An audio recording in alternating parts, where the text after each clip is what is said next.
Welcome to episode 3 of Parenting Without Panic. I'm Jessica, and today we're talking about 3 traditional school structures that you need to let go of immediately. Last spring, when in-person school was shut down and we were faced with transitioning to schooling our kids at home, I watched as so many parents tried to model what they were doing at home after what they had always seen done in a traditional school setting.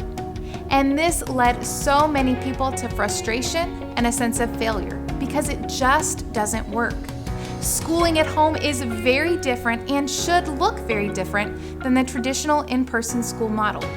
So today I'm going to share with you 3 things from traditional school that we need to let go of at home. So here's the first one. The first traditional school structure that we need to let go of is this idea that the school day should be 7 or 8 hours long.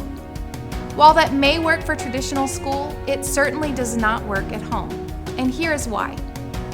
When I was teaching in a public school, I had to structure things in a way that allowed me as the teacher to give instruction to a classroom of 28 students with varied proficiencies. I had an hour-long math period, but I only gave instruction for the first few minutes. Then the students would practice what we had learned together, and I would walk around the classroom checking each student's understanding and giving further instruction individually as needed. Once students finished the assignment, they would read or work on an enrichment activity until I had finished helping each student. I didn't teach math for an hour because each student needed to work on math for an hour every day to learn the necessary skills. I taught math for an hour so that I as a teacher would have time to give all 28 students the attention that they needed. Now, when I left the public school and transitioned to homeschooling my daughter, I did not need 7 or 8 hours to accomplish the objectives for the day. We were usually able to complete everything in just a couple of hours. And I say all of that to lead up to this point. Don't let time dictate and rule over your school day. Don't feel like you're failing or not doing enough if your child isn't busy working on school for 7 hours every day. Once the schoolwork for the day is finished, use the extra time to have some fun together. Go on a nature walk, cook a meal together, read a book, or work on a fun science experiment together.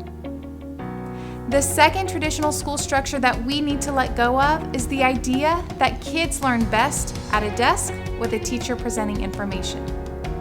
This is another one of those things that has been done in the traditional school because it's a very practical way for one teacher to provide instruction to a classroom full of children. But at home, it's okay for things to look a little different. In fact, I know it probably looks very different for your kids right now. Now they're not sitting at a desk with a teacher in front, but maybe they're interacting with their teacher and classmates in an online classroom. Maybe they are working through a book on their own. Whatever it looks like, I want you to know that it's okay for things to look different. You don't have to spend a lot of money creating a room in your home that looks like a traditional classroom in order for your child to be successful. While it is important for children to be in a space where they're comfortable and where they'll be able to focus, that doesn't mean that they have to sit at a desk or even at the kitchen table. Maybe your child will thrive if they're able to do their schoolwork sitting on a blanket in the backyard, getting some fresh air and sunshine. Maybe they will be more attentive to the story that they're reading if they're sitting comfortably on the living room sofa.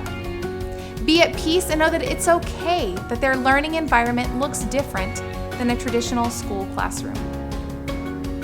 That brings us to our third rule. The third traditional school structure that you need to let go of is the idea that you have to be an expert to teach your child. That simply is not the case. School teachers are amazing people and they have spent so much time and great effort learning everything that they can, from subject content to classroom management skills, so that they can be a highly qualified, licensed expert at teaching a classroom full of kids. But remember, you are not teaching a classroom full of kids. You are helping your kid learn, and you, the parent, are the most highly qualified expert on your kid. Work hard and learn all that you can so that you can teach them to the best of your ability. But know that it's okay not to have all the answers. One of the greatest things that we can teach our children is that it's okay to not always have the answer. We should be lifelong learners. We are all still learning and still growing. When you don't know the answer, tell them.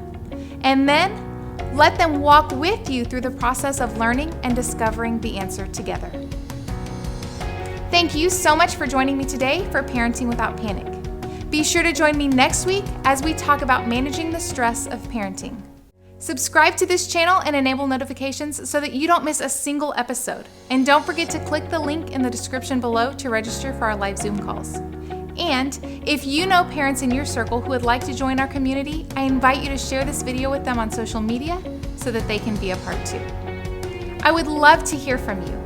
Leave me a comment below or ask a question that you would like answered, and you may even get a shout out in a future episode. I can't wait to see you next time. Until then, take a note from Philippians 4 verses 6 and 7. Don't worry about anything. Instead, pray about everything. Tell God what you need and thank Him for all that He has done. Then you will experience God's peace, which exceeds everything you can understand.